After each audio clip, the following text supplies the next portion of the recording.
यूं जमी पर बैठकर क्यों आसमान देखता है, यूं जमी पर बैठकर क्यों आसमान देखता है, पंखों को खोल क्योंकि जमाना सिर्फ उड़ान देखता है। हेलो बच्चों, कैसे हैं आप लोग? उम्मीद करते हैं आप सब बढ़िया होंगे। तो आज की क्लास में हम लोग बात करने वाले हैं इलेक्ट्रिक फ्लक्स और गॉस थ्योरम की। तो सबसे पहले बच्चों बात करेंगे हम इलेक्ट्रिक फ्लक्स की। तो लगाएंगे हेडिंग ऑफ इलेक्ट्रिक फ्लक्स।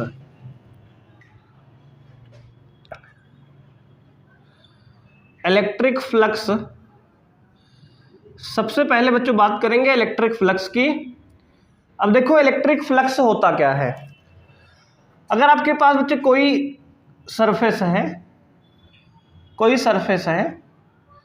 तो किसी भी सरफेस से परपेंडिकुलर बच्चे, किसी भी सरफेस के परपेंडिकुलर पास होने वाली लाइंस को, किसी भी सरफेस के परपेंडिकुलर कितनी इलेक्ट्रिक फील्ड लाइंस पास होती हैं, इनके नंबर को इलेक्ट्रिक फ्लक्स कहते हैं। बात समझ रहे हो? मतलब डिफिनीशन बच्चे ये होगी, the total number of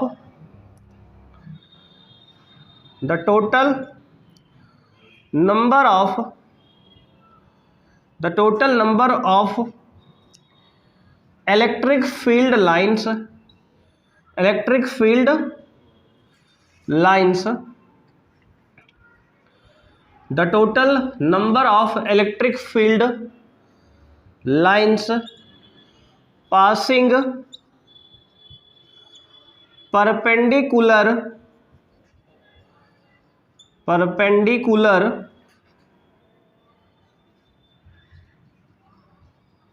through a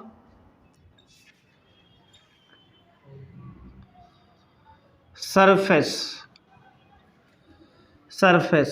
The total number of electric field lines passing perpendicular through a surface is called electric flux. बात क्लियर है?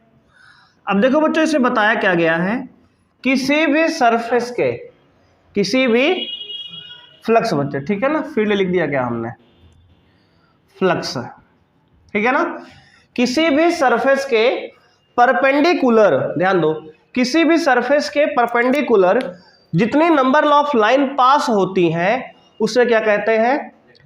इलेक्ट्रिक फ्लक्स कहते हैं। अगर मान लो किसी सरफेस से 3 लाइन पास कर रही है, मान लो फ्लक्स 3 है।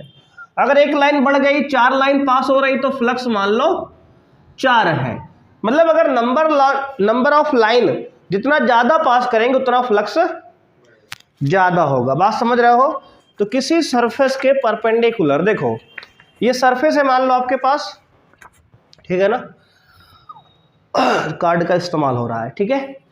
अब ये सरफेस है, इस सरफेस के परपेंडिकुलर देखो, एक लाइन बच्ची, ये मार्कर हमारा एक लाइन है, मान लो ये पास हो गया, ये फ्लक्स 1, दूसरा लाइन पास हुआ, फ्लक्स 2। तो इस सरफेस के परपेंडिकुलर देखो इस प्रकार, इस सरफेस के परपेंडिकुलर जितनी भी लाइन पास कर रही है वो क्या है?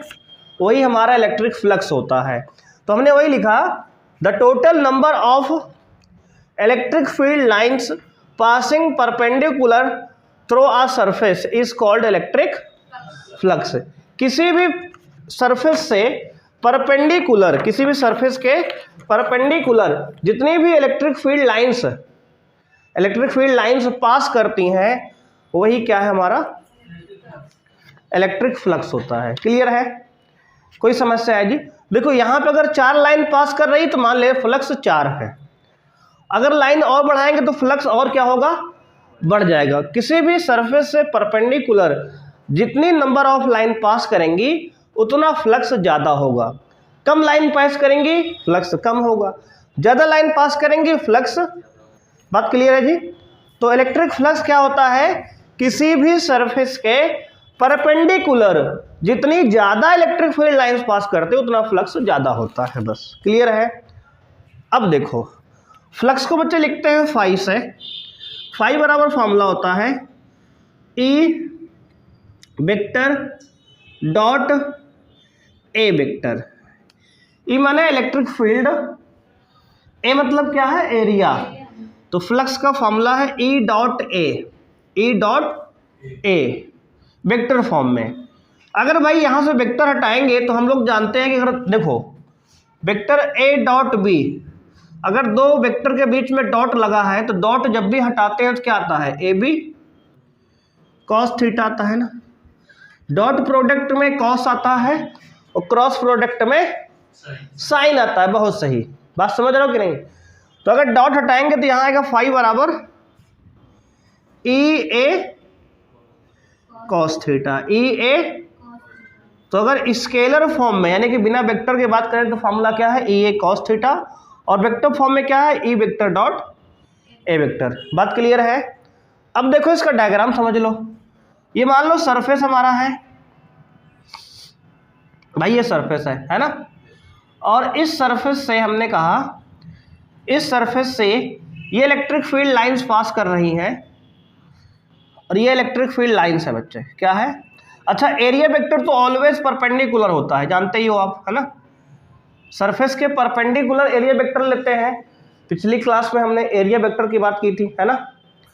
और देखो इलेक्ट्रिक फील्ड देखो कुछ ऐसी है बच्चे, इलेक्ट्रिक फील्ड कुछ ऐसी है, एरिया वेक्टर के साथ कितने एंगल पे है, थीटा एंगल पे है। जो इलेक्ट्रिक फील्ड है वो एरिया वेक्टर के साथ कितने एंगल पे है, तो आप कहोगे थीटा एंगल पे है सर जी। इलेक्ट्रिक फील्ड जो है एरिया वेक्टर के साथ कितने एंगल पे है, थीटा एंगल पे है। बात समझ रहे हो कि नहीं। अच्छा ये बताओ आप, इन दोनों के बीच का एंगल थीटा है, तो वही फॉर्मूला यहाँ लिखा है कि ई ए कॉस थीटा। क्लियर मामला यहाँ तक का। तो अगर देखो इलेक्ट्रिक फील्ड का ओ कंपोनेंट लेते हैं जो एरिया वेक्टर की डायरेक्शन में होता है। देखो इलेक्ट्रिक फील्ड का इसके दो कंपोनेंट होंगे, एक थीटा की तरफ ई ए कॉस थीटा, एक थीटा के परपेंडिकुलर ई ए मतलब ई साइन थीटा।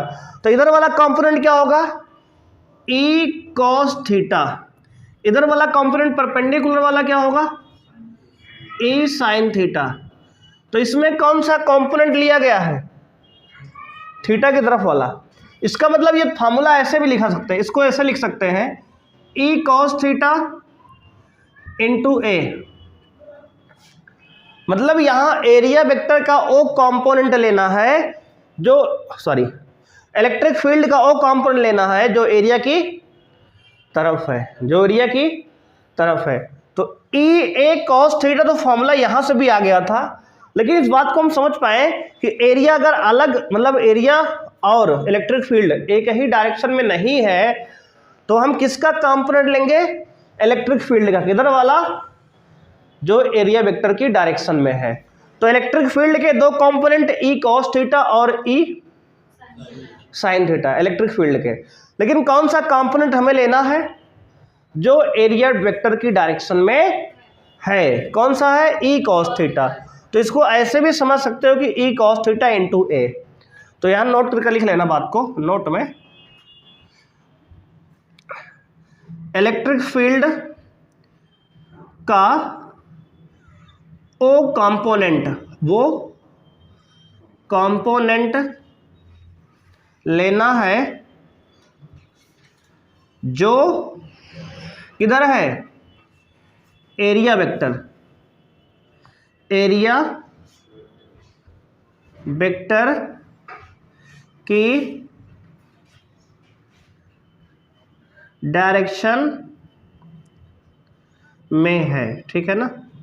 तो ये नोट रहेगा आपके जानने के लिए कि इलेक्ट्रिक फील्ड का वो कंपोनेंट आपको लेना है जो एरिया वेक्टर की डायरेक्शन में है, जो कहां पे है, एरिया वेक्टर की डायरेक्शन में। तो इतनी बात क्लियर हुई कि फ्लक्स होता क्या है। क्लियर है भाई। फ्लक्स क्या है, the total number of electric field lines passing perpendicular through a surface is called electric flux. Formula है फाई बराबर ई डॉट ए या फाई बराबर E A cos theta. E A cos theta को हम ऐसे भी लिख सकते हैं कि E cos theta into A, क्योंकि हमने इलेक्ट्रिक फील्ड का दो कंपोनेंट किया, जो एरिया वेक्टर की डायरेक्शन में है वही कंपोनेंट हमें लेना है फ्लक्स में। बात क्लियर है। ये फार्मूला देखो, अगर ये फार्मूला बात करें तो फ्लक्स का फार्मूला हो गया ई ए कॉस थीटा, है ना। अब देखो यूनिट की बात कर लो, यूनिट है, फ्लक्स की यूनिट क्या होती है, तो कहोगे देखो एरिया की यूनिट क्या है बच्चे, इलेक्ट्रिक फील्ड की यूनिट के पहले बताओ क्या है। इलेक्ट्रिक फील्ड की यूनिट है न्यूटन पर कूलाम, है ना, इनटू एरिया वेक्टर की, एरिया की यूनिट क्या है मीटर स्क्वायर, तो यूनिट क्या बन गई न्यूटन मीटर स्क्वायर पर कूलाम, न्यूटन मीटर स्क्वायर पर कूलाम। क्लियर है। देखो अब एक यूनिट इलेक्ट्रिक फील्ड का और होता है, क्या होता है सर बच्चे, इलेक्ट्रिक फील्ड का एक यूनिट होता है वोल्ट पर मीटर।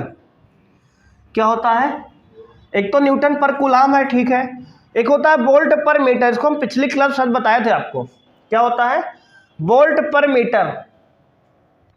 अरे यहां से आया था यार बच्चे, डेल्टा वी बराबर ई आर से, है ना, ई डॉट आर से। अभी इसका डेरिवेशन हम लोग नहीं पढ़े हैं, सेकंड चैप्टर में पोटेंशियल वाले में आएगा। तो यहां से ई बराबर क्या आएगा delta V upon R, delta V क्या है पोटेंशियल यानी वोल्ट अपॉन मीटर, आर का डिस्टेंस क्या होता है मीटर, देखो वोल्ट पर मीटर।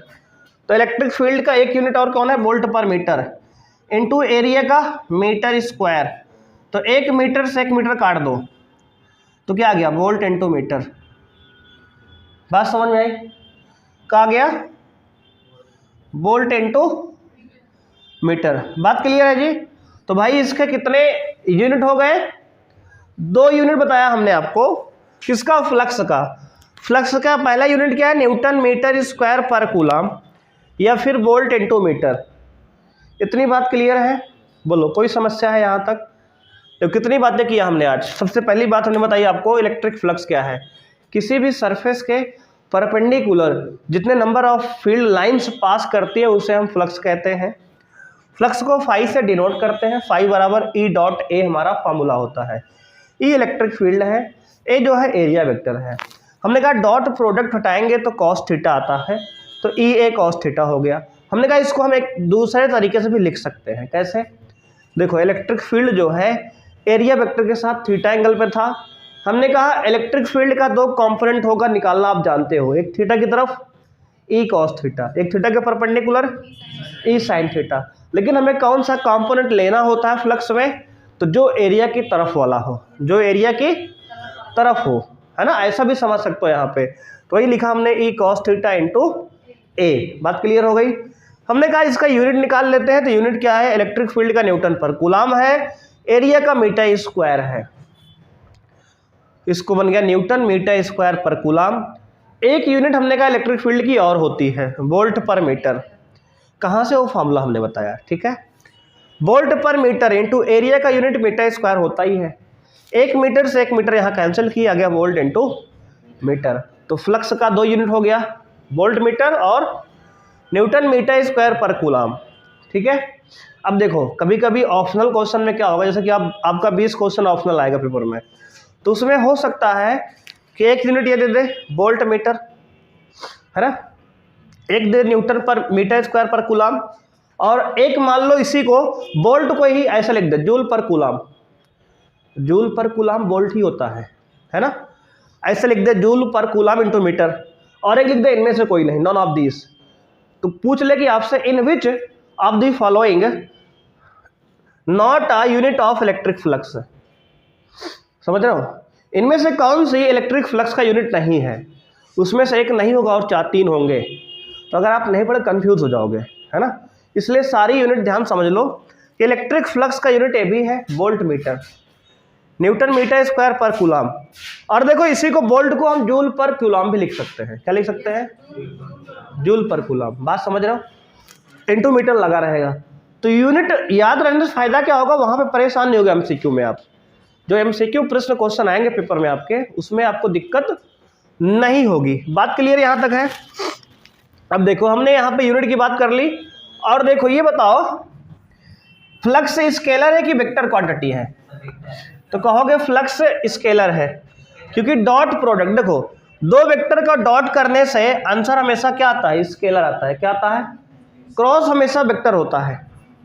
देखो एक वेक्टर ये है एक वेक्टर ये है, तो इनका अगर डॉट करोगे तो हमेशा एक आंसर आएगा स्केलर आएगा, क्या आएगा स्केलर। तो फ्लक्स कैसी क्वांटिटी है स्केलर क्वांटिटी का पॉइंट लिखो, इलेक्ट्रिक फ्लक्स इज ए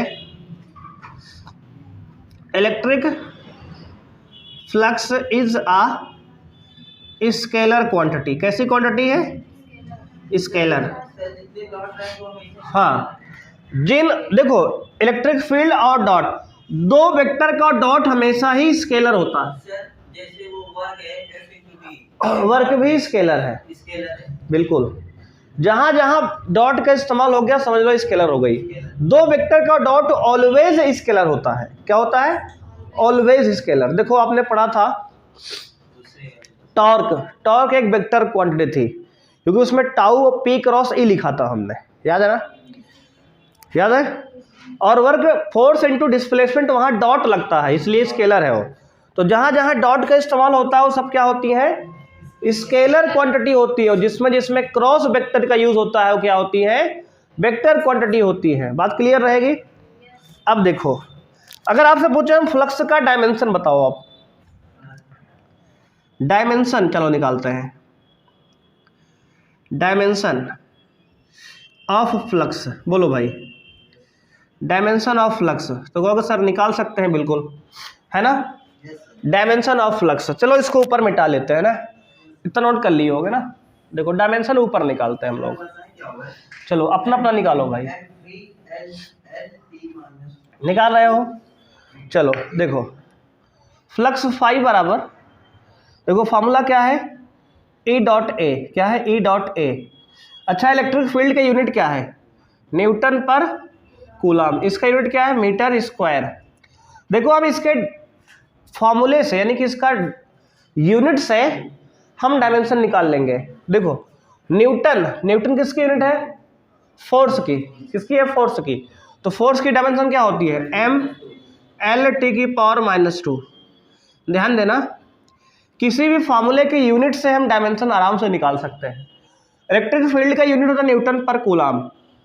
तो न्यूटन का डायमेंशन होता है, न्यूटन मतलब फोर्स, फोर्स की डायमेंशन है एम एल टी की पावर -2 अपॉन कूलम। कूलम है चार्ज का यूनिट, इसका होता है 80। क्या होता है? 80 इंटू मीटर स्क्वायर, लेंथ का डायमेंशन है तो लेंथ का स्क्वायर यानी एल स्क्वायर। मीटर क्या है? लेंथ है ना, तो लेंथ का स्क्वायर। इसको सॉल्व कर लो तो क्या आएगा? एम एल की पावर 1 और ये 2, एल की पावर 3, टी की पावर ये देखो टी की पावर -2 ये है, एक टी नीचे है, ये टी ऊपर जाएगा क्या हो जाएगा? टी की पावर -3 हो जाएगा ना। बात समझ रहे हो आप? और भाई ध्यान देना, ए ऊपर जाएगा तो ए की पावर -1 हो जाएगा। सबका मैच कर गया ये, ठीक है। देखो ये डायमेंशन होती है एम एल टी की पावर 3, टी की पावर -3, ए की पावर -1। क्लियर है? ये हमारा किसका डायमेंशन है? फ्लक्स का डायमेंशन है। देख लो फिर से एक बार, इलेक्ट्रिक फील्ड का यूनिट क्या है? न्यूटन पर कूलम और एरिया का मीटर स्क्वायर। अब देखो न्यूटन यानी कि फोर्स, तो फोर्स का डायमेंशन क्या होता है? एम एल टी की पावर -2।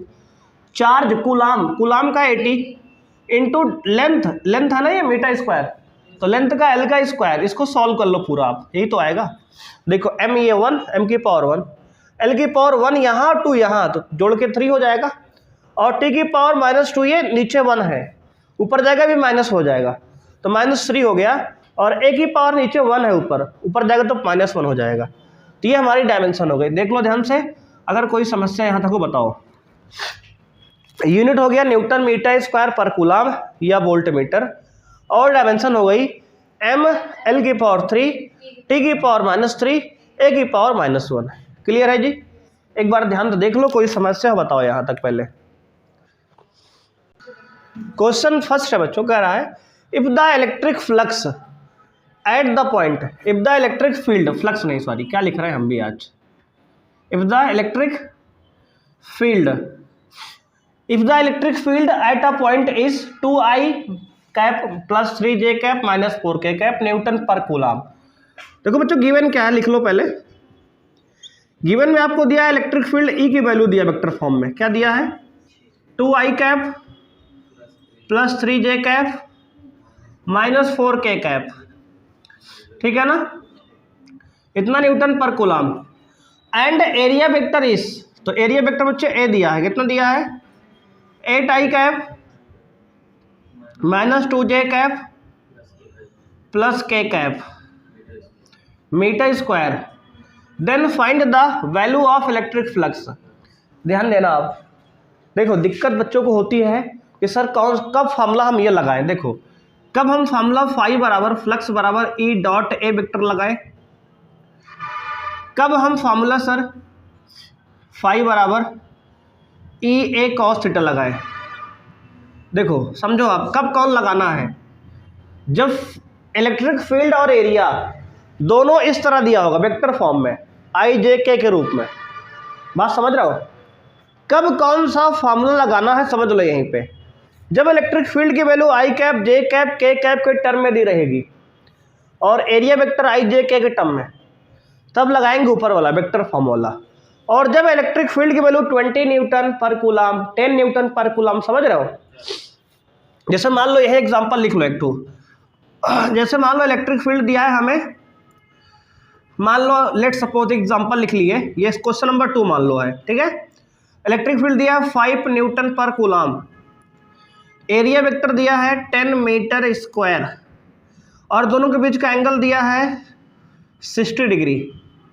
देखो जब इस तरह कंस्ट्रक्शन होगा, बात समझ रहे हो, electric field Newton per coulomb में वैल्यू दिया है, एरिया वेक्टर की वैल्यू दिया है, एंगल दिया है, तो ये लगाएंगे नीचे वाला फॉर्मूला। बात समझ रहे हो, जब इलेक्ट्रिक फील्ड और एरिया वेक्टर फॉर्म में दिया है तो ऊपर वाला लगाएंगे फॉर्मूला। बात समझ रहे हो। देखो ये दो न्यूमेरिकल लगा के हम दोनों आपको दिखा दे रहे हैं कब कौन सा फॉर्मूला अप्लाई करना है। इसमें कौन अप्लाई करेंगे बोलो, फाई बराबर ई वेक्टर डॉट ए वेक्टर। देखो भाई ई वेक्टर क्या है, 2i cap plus 3j cap minus 4k cap dot 8i cap minus 2j cap plus k cap. अब देखो i का मल्टीप्लाई i में होता है, जानते हो। देखो भाई i डॉट क्या होता है, i देखो i डॉट i 1 होता है, j डॉट j 1 होता है, k डॉट k 1 होता है। बच्चे स्केलर प्रोडक्ट में i डॉट i 1 होता है, j डॉट j 1 होता है, k डॉट k 1 होता है। ये वेक्टर में क्लास 11th की बातें हैं भाई, समझ रहे हो ना। और अगर i डॉट j निकाले या j डॉट k निकाले या k डॉट i निकाले तो इन सब का डॉट क्या होगा, 0। क्या होता है, 0 होता है। i का j के साथ डॉट, j का k के साथ डॉट, k का i के साथ डॉट क्या होगा, बोलो 0 होगा। बात क्लियर है। तो ये सब बातें क्लास 11 की है, आपको आनी चाहिए। नहीं याद भाई अभी बता रहे, इसको याद कर लो लिख के, ठीक है ना, इसको तैयार कर लो आप। अब देखो i का प्रोडक्ट i में करेंगे। देखो हम लोग जान रहे हैं कि जब i का j में 0 हो जाएगा तो क्यों करे फालतू में ना, तो i का प्रोडक्ट केवल i में करेंगे तो 8 2 जा 16 और i डॉट i तो 1 हो जाएगा, लिख दे रहे हैं बस।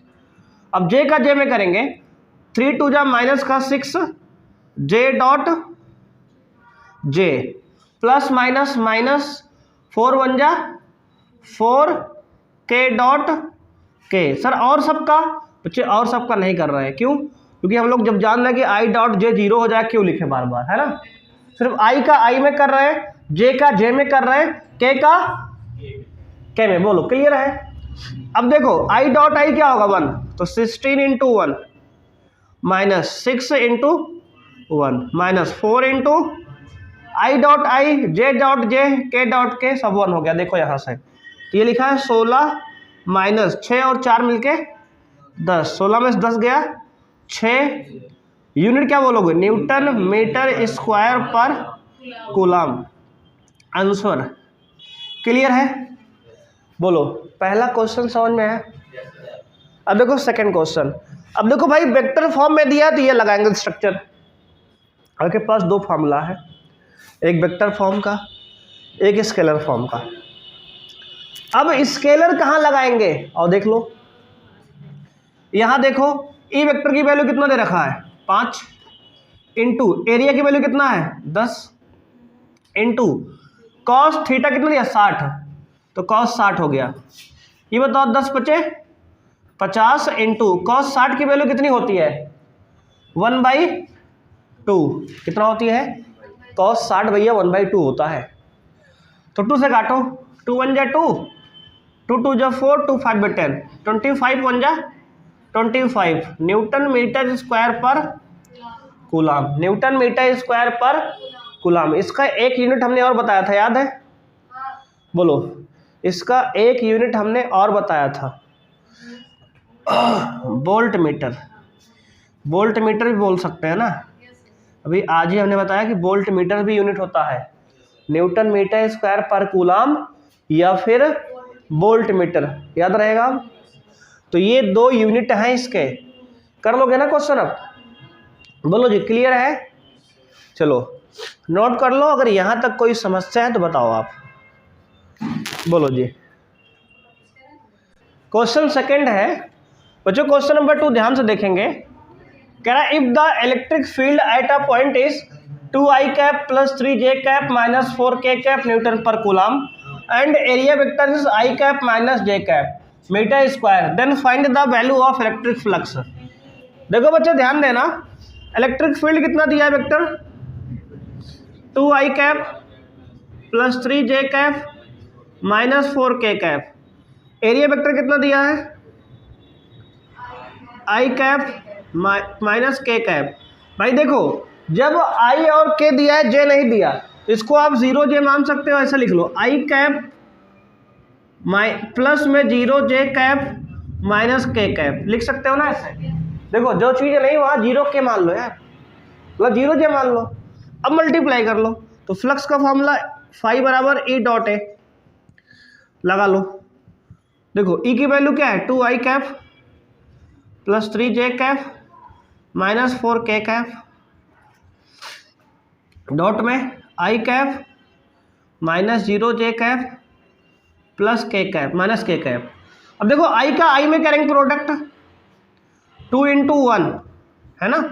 देखो 2 तो नंबर हो गया, j डॉट j कितना होगा 1, सॉरी i डॉट i क्या होगा i डॉट i 1 हो जाएगा, और प्लस माइनस मिलके minus 3 into 0 into j dot j क्या होगा 1, और plus minus minus plus 4 into 1 4 into k dot k क्या होगा 1, तो ये हो गया माइनस प्लस 2 1 जा 2 माइनस 0 और प्लस 4 1 जा 4, तो 4 प्लस 2 कितना होगा 6, क्या आ गया 6, बहुत सही, न्यूटन मीटर स्क्वायर पर कूलाम। समझ रहे हो, 6 न्यूटन मीटर स्क्वायर पर कूलाम है ना।